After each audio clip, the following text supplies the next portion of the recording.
Hello everyone. तो कैसे हैं आप लोग साथियों आशा करते हैं आप सबकी पढ़ाई लिखाई मस्त जबरदस्त और जिंदाबाद चल रही है। दोस्तों ये पॉलिटी का घटना चक्र हम लोग देख रहे हैं। इससे पहले हम लोग बहुत सारा क्लास कर चुके हैं। ये क्लास अभी हम लोग का चलेगा उद्देश्य का। आज का टॉपिक जो है घटना चक्र में क्या है साथियों, उद्देश्य का है। ठीक है, आशा करते हैं आप लोग इसका पहले से थ्योरी पढ़ के आए होंगे। ठीक है, एक मिनट थोड़ा सा इसका मोटा कर लेते हैं।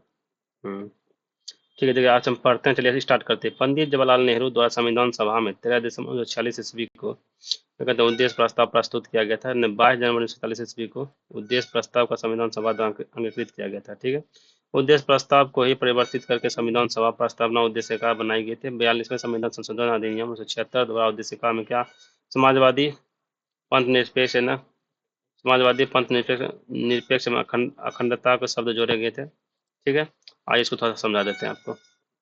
सिंपल सा बात है कि बोलेगा उद्देशिका क्या है भैया, उद्देश्य प्रस्ताव एक आया था उसे ये उद्देशिका कहते हैं। ठीक है, ये उद्देश्य प्रस्ताव कब पारित हो गया, देखिए पंडित जवाहरलाल नेहरू जी ने 13 दिसंबर 1946 ईस्वी को उद्देश्य प्रस्ताव पारित किया। कब किया?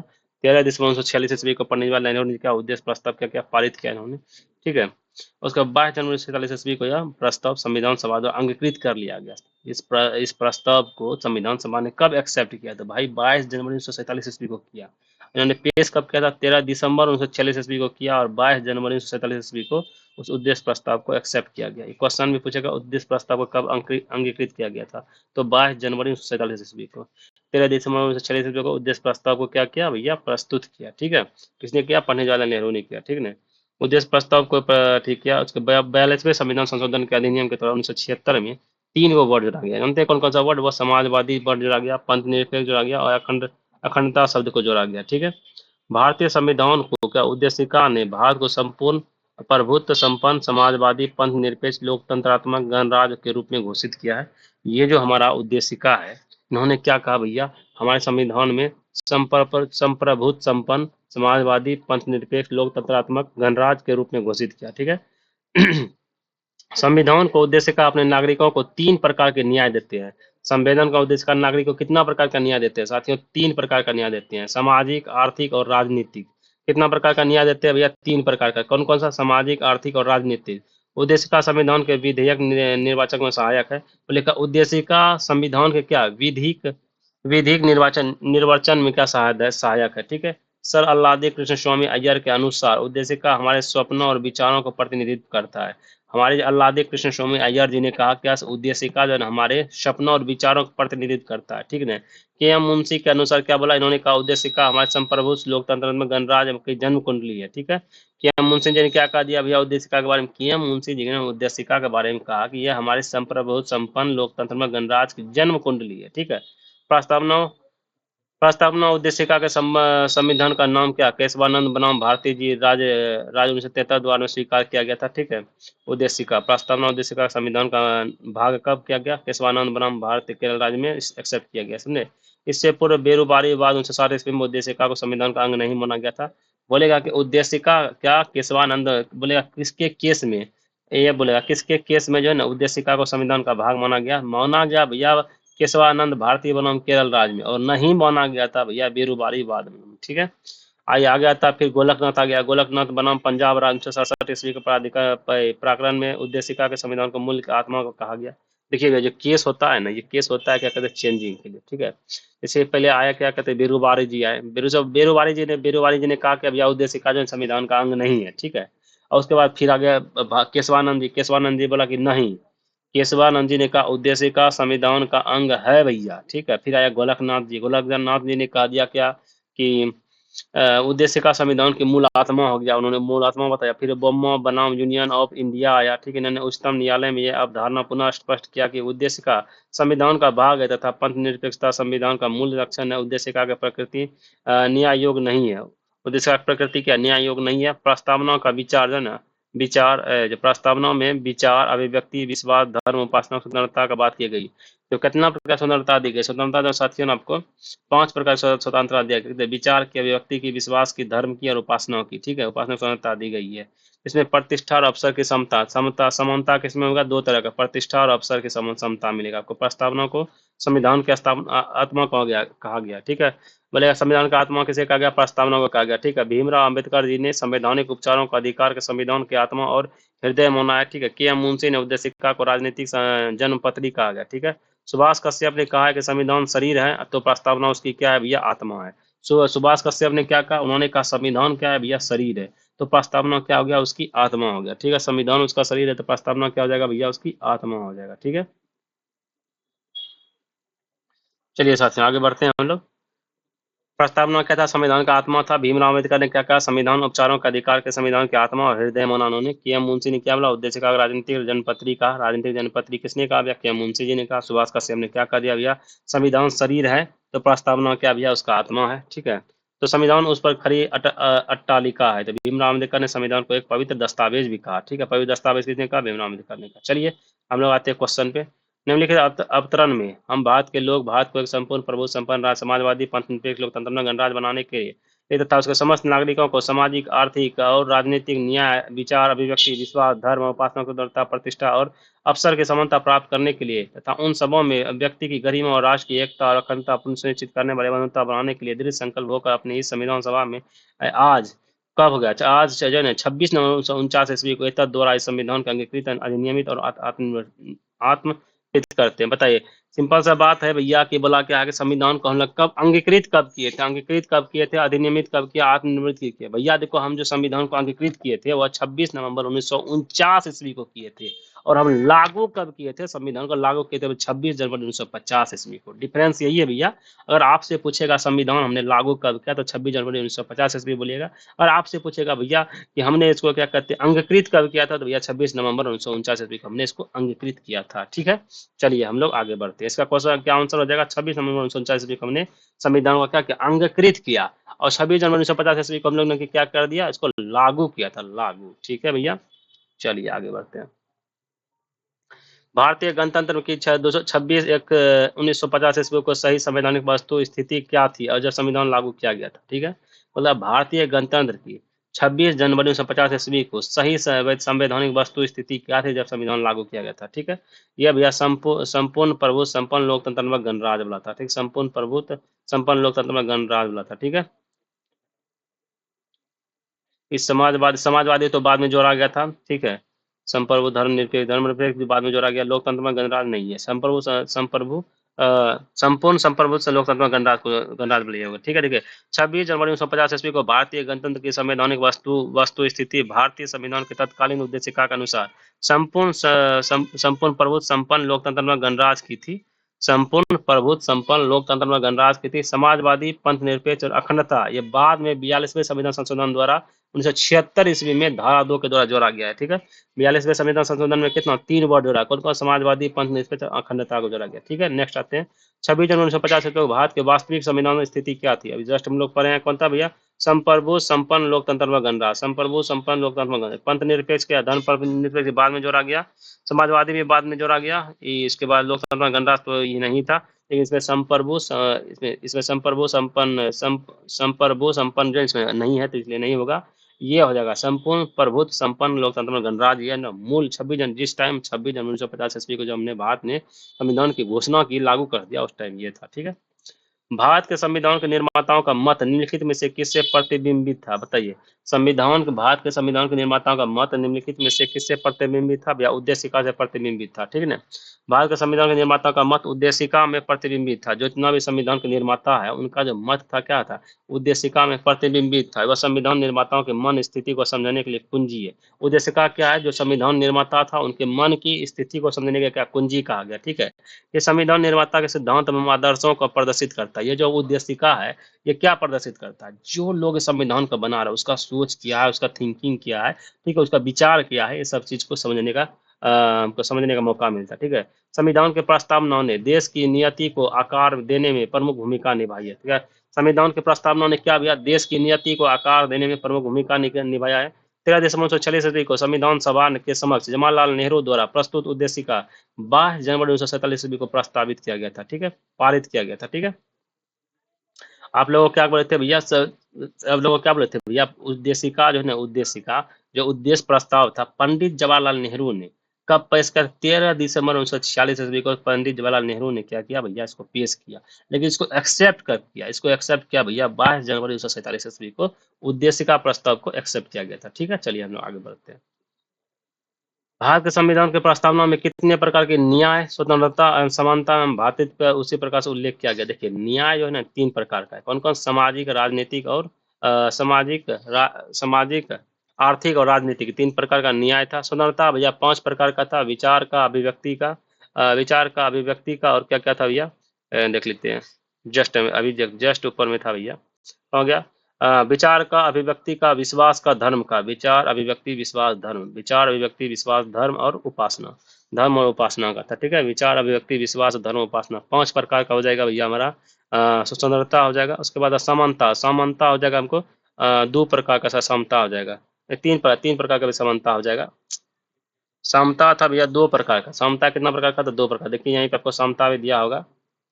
समता, समता देखिए प्रतिष्ठा और अवसर की समता। कितना? प्रतिष्ठा और अवसर कितना? 2 प्रकार का समता हो जाएगा। ठीक है, और भैया आपका एक प्रकार का आपका क्या? भातृत्व हो जाएगा। क्या? एक प्रकार का आपका भातृत्व हो जाएगा। ठीक है, भारत के संविधान का प्रस्तावना कितने प्रकार का न्याय? न्याय भैया 3 प्रकार। कौन कौन? सामाजिक, आर्थिक और राजनीतिक। स्वतंत्रता भैया 5 प्रकार का। कौन कौन सा भैया? पता से बोल दीजिए। कौन सा? विश्वास का, धर्म का, उसके बाद क्या कहते हैं? विश्वास, धर्म, उपासना और कौन था? विश्वास, धर्म, उपासना और क्या था भैया? ठीक है, अभिव्यक्ति का, विचार का। अभिव्यक्ति, विचार, विश्वास, धर्म, उपासना का। ठीक है, 5 को हो गया आपका।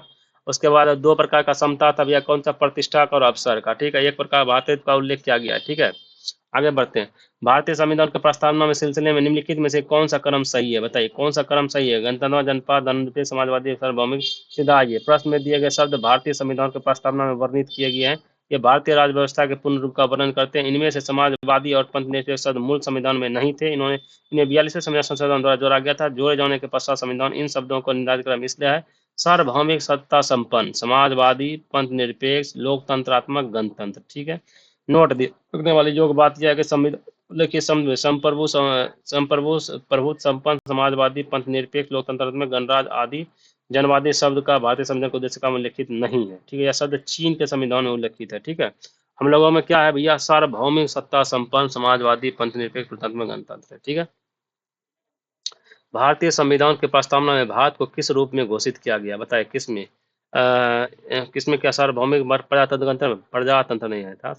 सार्वभौमिक, समाजवाद, पंथ, धर्मनिरपेक्ष, प्रजातंत्र, गणतंत्र इससे किया गया। ठीक है, क्या? सार्वभौमिक, समाजवाद, धर्मनिरपेक्ष, प्रजातंत्र, गणतंत्र इससे किया गया। ठीक है, भारतीय संविधान के प्रस्तावना में भारत को एक सार्वभौमिक, समाजवादी, पंथनिरपेक्ष, लोकतंत्र, गणराज्य के रूप में घोषित किया है। उल्लेखनीय यह है कि भारतीय संविधान में पंथनिरपेक्ष, लोकतंत्र शब्द का उल्लेख किया गया, न कि धर्मनिरपेक्ष और प्रजातंत्र की। ठीक है, लोकतंत्रात्मक शब्द का उल्लेख किया गया, न कि भैया प्रजातंत्र का। ठीक है, इसलिए लोकतंत्रात्मक का किया गया है, यहाँ पे प्रजातंत्र नहीं होगा। ठीक है,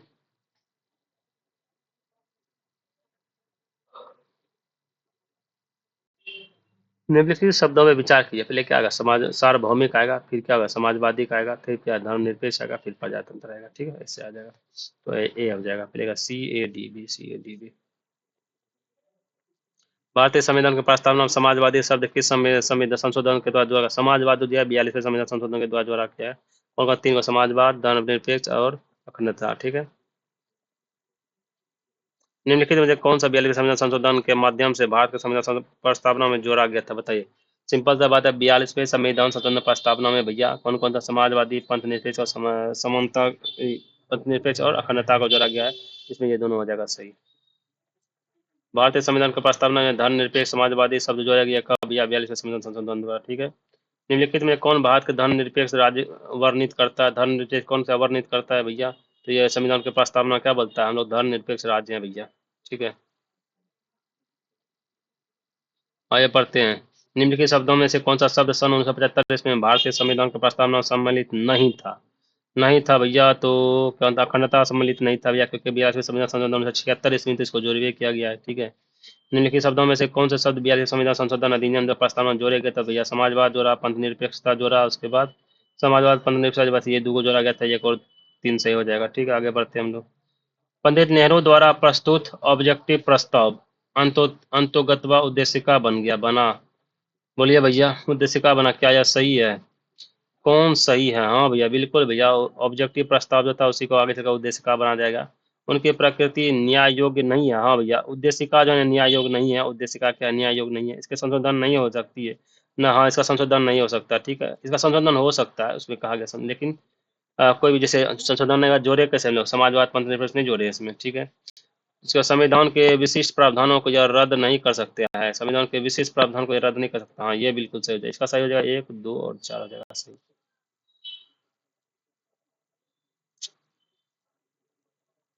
धीरे धीरे।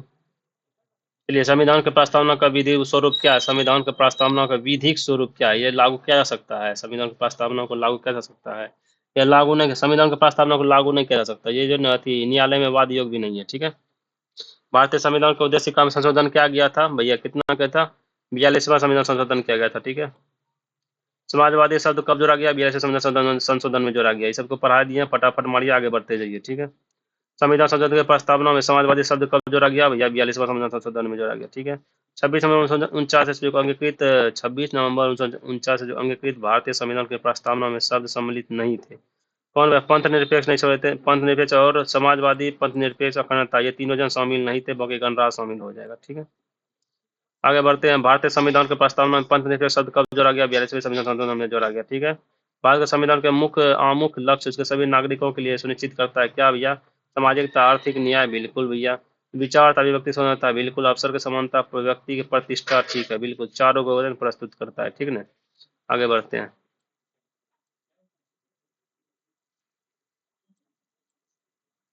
भारत एक संपूर्ण प्रभु संपन्न समाजवादी पंथ निरपेक्ष लोकतंत्र में गणराज्य है, बिल्कुल सही बात है भैया, ठीक है। ये से 42वें संविधान संशोधन 1976 द्वारा संपूर्ण प्रभु संपन्न लोकतंत्र में गणराज्य के स्थान पर प्रतिष्ठित किया गया, प्रतिस्थापित किया, बिल्कुल। ये दोनों सही हो जाएगा, बाकी इसके जगह एक दूसरे का क्या कहता है, व्याख्या भी करता है। भारत का लौकिक सार्वभौमिकता है क्योंकि संविधान की प्रस्तावना आरंभ होती है, बताइए। भारत में लौकिक सार्वभौमिकता है क्योंकि संविधान प्रस्तावना आरंभ होती है, कहाँ? हम भारत के लोग शब्दों से आरंभ होती है, नहीं बोलती है हम भारत के लोग, भारत को संपूर्ण प्रभु संपन्न गणराज्य बनाने के लिए। तो किससे शुरू होता है? हम भारत के लोक शब्दों से जो शुरू होता है, ठीक है। इसलिए जनता सर्वभौम सर्वशक्तिमान होता है, इसलिए कहा गया है, ठीक है। हम भारत के लोग शब्दों का प्रयोग भारत के संविधान में कहाँ किया गया है भैया? नीति नीतिगत स्वतंत्रता में, नागरिकता में, संविधान के प्रस्तावना में किया गया और कहाँ करेगा? सभी व्यक्ति पूर्णतः और समान रूप से मानव है, यह सिद्धांत माना जाता है भैया। किसमें माना जाता है? सभी व्यक्ति पूर्णतः और समान रूप से मानव है, यह सिद्धांत माना जाता है किसमें? सार्वभौमिकता में, समष्टिवाद में, समाजवाद में, अंत्यक्रिया में। ये सार्वभौमिकता में माना गया भैया, सभी व्यक्ति पूर्णतः समान रूप से मानव है, ठीक है ना। और सभी का मत जन समान है गुरु यहाँ पे, ठीक है। सभी व्यक्ति पूर्णतः समान रूप से मानव है, यह सिद्धांत सार्वभौमिकतावाद के नाम से जाना जाता है। इस सिद्धांत के अनुसार सभी व्यक्तियों को उनके मानव अधिकार समान रूप से उन बिना किसी विभेद के उपलब्ध होना चाहिए, ठीक है। भारत के संदर्भ में निम्नलिखित में से कौन धर्मनिरपेक्ष शब्द का सही भाव व्यक्त करता है? धर्मनिरपेक्ष शब्द का सही भाव कौन सा निर्भर करता है? देखिए, भारत में अनेक धर्म है, भारतीयों को धार्मिक स्वतंत्रता प्राप्त है, ठीक है। धर्म अनुपालन व्यक्ति की इच्छा पर निर्भर करता है। भारत में राज्यों का कोई धर्म नहीं है, भारत में कोई भी राज्यों का कोई धर्म नहीं। धर्म निरपेक्षता का यही मतलब होता है भैया, हम राज्य के पास कोई धर्म नहीं है, ठीक है। तो सभी धर्मों का राज्य में समान है, समान है, सब धर्म समान बराबर है भैया, बराबर है यहाँ पे, ठीक है। ऐसा है। तो निम्नलिखित में से कौन सा शब्द भारतीय संविधान के प्रस्तावना में उल्लेख नहीं है? उल्लेख नहीं है, बताइए कौन सा बोलेगा? भारतीय संविधान प्रस्तावना में उल्लेख नहीं है, कौन है? लोग तो संघ यह नहीं होगा भैया, संघ यह कहाँ से आ जाएगा, संघ यह नहीं आएगा। इसको संविधान संविधान में किया गया है, लेकिन इसे प्रस्तावना में नहीं है, ठीक है। आगे बढ़ते हैं। निम्नलिखित में कौन सा शब्द भारत के संविधान के उद्देशिका नहीं है? उद्देशिका कौन सा नहीं है भैया? समाजवादी तो है ही भैया, पंथ निरपेक्ष तो है ही, प्रभु समता है, लेकिन लोक कल्याण नहीं है भैया, ये डीपीएसपी में आ जाएगा। भारत संविधान के प्रस्तावना में निम्नलिखित में किसकी स्वतंत्रता का वर्णन नहीं है भैया? विचार की तो है ही भैया, विचार प्रकट करने की स्वतंत्रता भी है ही भैया, ठीक है। विश्वास स्वतंत्रता है, लेकिन आर्थिक तो ये तो भैया न्याय हो जाएगा, तो इसको कैसे हो जाएगा? ये नहीं होगा यहाँ पे। तो निम्नलिखित में से कौन भारतीय संविधान प्रस्तावना में उल्लेखित नहीं है? प्रस्तावना में उल्लेखित नहीं है भैया। सामाजिक न्याय, सामाजिक न्याय, हाँ भैया सामाजिक न्याय है, आर्थिक न्याय भी है, राजनीतिक, ये तीन प्रकार का न्याय है, लेकिन ये धार्मिक न्याय है न है भैया? नहीं है, क्योंकि हम तो बोलते हैं भैया हमारे पास कोई धर्म ही नहीं, तो न्याय काय कर देंगे, ठीक है। संविधान की प्रस्तावना के बारे में कौन सा कथन सही है, बताइए सही कौन सा है? समाजवादी धर्मनिरपेक्ष शब्द 1950 ईस्वी में लागू किया गया था, नहीं भैया 1976 ईस्वी में लागू किया गया था। उक्त तो शब्द 1977 संविधान में जोड़ा गया, नहीं भैया 1976, ठीक है। कथन कौन सही है? समाजवादी धर्मनिरपेक्ष शब्द 1950 में लागू संविधान के अंग नहीं थे, वो अंग नहीं थे, सोच गलती पढ़ लिया इसको।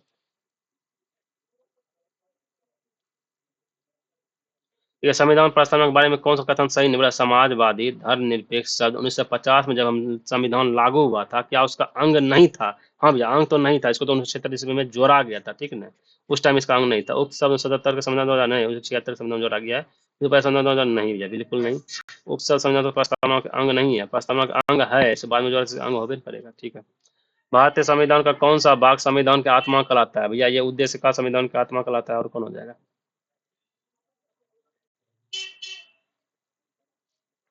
निम्नलिखित में से किसने भारतीय संविधान के प्रस्तावना को हमारे संप्रभु प्रजातंत्र गणतंत्र की जन्म कुंडली कहा था? जन्म कुंडली कहा था किसने? के एम मुंशी जी ने कहा था कि जन्म कुंडली कहा था, ठीक है। भीमराव अम्बेडकर जी इसका आत्मा बता दिया था, ठीक है। संविधान को एक पवित्र दस्तावेज किसने कहा था? भीमराव अम्बेडकर जी ने पवित्र दस्तावेज कहा था। इस बात के फैसले में सर्वोच्च न्यायालय को सर्वप्रथम घोषित किया कि उद्देश्य का संविधान का हिस्सा नहीं है। संविधान का हिस्सा नहीं है, ये बेरुबारी में कहा था। बेरुबारी में क्या कहता है भैया? संविधान जो है संविधान उद्देश्य का संविधान का हिस्सा नहीं है। फिर आया केशवानंद ने बोला कि भैया नहीं, संविधान जो है ना उद्देश्य का संविधान का हिस्सा है। फिर आया गोलकनाथ ने कहा भैया ये तो आत्मा है। उन्होंने कहा ये आत्मा है, ठीक है। निम्नलिखित में से किस वाद में उच्चतम न्यायालय ने धारणा प्रस्तुति के उद्देश्य का संविधान का भाग है? तो वो आ जाएगा भैया, भाग अगर है तो वो बोल देगा इसने, क्या नाम है उसका? क्या है? बैंक बनाम union bank of India, bank of India में गा दिया। अरे यार, उसका तो नाम केशवानंद जी ने किया था ना भैया। तो फिर से क्वेश्चन पढ़ने दीजिए, क्वेश्चन पढ़ने। निम्नलिखित में किस वाद में उच्चतम न्यायालय ने धारणा प्रस्तुत की कि उद्देश्य का संविधान का भाग है? अच्छा अच्छा, वो यूनियन बैंक वाला ने किया था, ठीक है, बिल्कुल बिल्कुल। देखो प्रश्न नंबर बाद में बनाम बनाम यूनियन बैंक ऑफ इंडिया के मामला में उच्चतम न्यायालय ने कहा कि उद्देश्य का संविधान का भाग है तथा पंथनिष्ठता संविधान के मूल लक्षण है। केशवानंद भारतीय बनाम केरल राज्य के मामले में भी बहुमत दिया गया और निर्णय में उद्देशिका को संविधान का भाग माना गया है। बम्बई बनाम union bank of India, union of India, ठीक है, इसमें भी कहा गया है कि यह प्रस्तावना उद्देश्य का प्रस्तावना का भाग है, संविधान का भाग है। निम्नलिखित में विवादों में किसी सर्वोच्च न्यायालय ने प्रस्तावना को भारतीय संघ की मौलिक संरचना का भाग स्वीकार किया है? मौलिक संरचना केशवानंद बनाम में कहा गया था, ठीक है। भारतीय संविधान के प्रस्तावना में जिन आदर्शों और उद्देश्यों को रूपरेखा दी गई उनकी व्याख्या करती है, किसमें भैया? व्याख्या किसमें करती है? मूल अधिकारों, राष्ट्रपति सिद्धांतों में, कर्तव्यों का अध्याय में, ठीक है। भारतीय संविधान के प्रस्तावना में जिन आदर्शों का उद्देश्य किया गया है वह कहाँ पे व्याख्या होता है भैया? डीपीएसपी में होता है, मूल अधिकार में होता है, ठीक है। चलिए आगे बढ़ते हैं हम लोग। निम्नलिखित में से कौन सा एक भारतीय संविधान के उद्देश्यों का प्रतिबिंबित करता है? बताइए, निम्नलिखित में कौन एक भारतीय संविधान के उद्देश्य को प्रतिबिंबित कौन करता है? संविधान की प्रस्तावना ने उद्देश्य को प्रतिबिंबित करता है, ठीक है ना। भारत का संविधान के उद्देश्य का कितने प्रकार न्याय तीन प्रकार के कौन है? सामाजिक, आर्थिक और राजनीतिक, ठीक है। भारतीय संविधान की प्रस्तावना में उनके सभी नागरिकों को कौन सा न्याय प्रदान करने की व्यवस्था की? भाई सामाजिक, आर्थिक और राजनीतिक है। सामाजिक, आर्थिक, राजनीतिक, हमारे ये 3 नंबर, ठीक है। भारत के संविधान के उद्देश्य में एक एक के रूप में आर्थिक न्याय या क्या किसी उपबंध किए गए हैं? बताइए, किसमें उपबंध किया गया आर्थिक न्याय भैया? आर्थिक न्याय किसमें किया गया है भैया? तो उद्देश्य का मूल अधिकार में, उद्देश्य का राज्य के डीपीएसपी में किया गया है। उद्देश्य का राज्य के डीपीएसपी में क्या आर्थिक न्याय को उल्लेखित किया गया है, ठीक है। संविधान के भारत के संविधान का उद्देश्य का भारत के संविधान के उद्देश्य का भारत के संविधान का उद्देश्य का है भैया, क्या संविधान का भाग है किंतु कोई विधिक प्रभाव नहीं रखती है भैया। यह संविधान का भाग नहीं है, भाग तो है ही भैया, संविधान का भाग है किंतु उसके अन्य भागों में स्वतंत्र होकर उसका कोई विधिक प्रभाव नहीं है, ठीक है। इसका कोई विधिक प्रभाव नहीं है, लेकिन यह इसका भाग है। आइए, केशवा भारतीय बनाम केरल राज्य बाद में बोला सर्वोच्च न्यायालय का वृहद संविधान पीठ ने निर्णय दिया कि उद्देश्य का संविधान का भाग है। ऐसा सर्वोच्च न्यायालय ने इरी बेरोबारी यूनियन 1960 ईस्वी के कार्यक्रम में दिए गए निर्णय अर्थात उद्देश्य का भारत के संविधान का भाग नहीं है उल्टते हुए दिया था, ठीक है। इस प्रकार यद्यपि उद्देश्य का संविधान का भाग है, संविधान के अन्य भागों के निर्वाचन में इसकी सहायता ली जा सकती है, किंतु संविधान के अन्य भागों से स्वतंत्र होकर उद्देश्य का कोई विधि प्रभाव नहीं है, स्वतंत्र होकर कोई इसका पर्सनल विधि प्रभाव नहीं है, ठीक है। न्यायालय बताइए, संविधान में दिया गया आमुख न्यायालय में लागू नहीं है। महत्वपूर्ण है, उसकी उपयोगिता है। आमुख का शासन करने में उद्देश्य का उल्लेखित करता है, संविधान के कानूनी अर्थात निर्णय में सहायता करता है। बताइए क्या होगा इसका? आइए डिस्कशन देखते हैं। भारतीय संविधान के आमुख को ही उद्देशिका कहते हैं। उद्देशिका जो है भैया क्या न्यायालय में लागू नहीं है? बिल्कुल सही बात है। महत्वपूर्ण है, इसकी उपयोगिता है, हाँ भैया बिल्कुल सही बात है। शासन करने के उद्देश्य से उल्लेखित करता है, शासन करने के उद्देश्य नहीं, उसके मन में विचारों को दिखाता है, मन में विचारों को दिखाता है, ठीक है। मन व विचारों को दिखाता है, लेकिन हाँ भाई शासन करने के उद्देश्य भी उल्लेखित है। संविधान के कानूनी अर्थात निर्णय में सहायता करता है, संविधान कानूनी अर्थात सहायता करता है। नहीं नहीं, ये नहीं हो जाएगा, बाकी तीनों का सही हो जाएगा।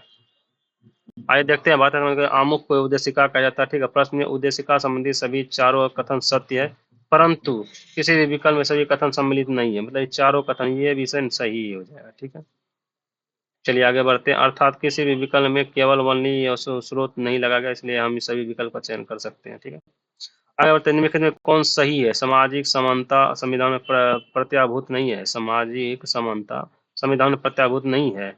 देश में सामाजिक समानता पहले से विद्यमान है। सामाजिक समानता पहले से विद्यमान नहीं है भैया, इसको क्षेत्र में जोड़ा गया है। ठीक है, तो सामाजिक समानता संविधान में प्रत्याभूत है। हाँ भैया, बिल्कुल प्रत्याभूत, ये सही हो जाएगा। ठीक है, संविधान के अनुच्छेद 14 से 18 के तहत प्रदत्त समता का अधिकार के विभिन्न प्रावधानों के तहत सामाजिक समानता प्रतिबंधित की गई। संविधान की प्रस्तावना में सभी सामाजिक न्याय प्रणाली की बात की गई है। ठीक है दोस्तों, यहाँ पे हमारा फाइनली उद्देश्य का समाप्त होता है। आप देखते हैं शासन प्रणाली, देखते हैं शासन प्रणाली में कितना क्वेश्चन है। खींचने होगा आज ही खींच देंगे, अभी तक 25 मिनट हुआ है। ठीक है। हम्म, हम्म, हम्म।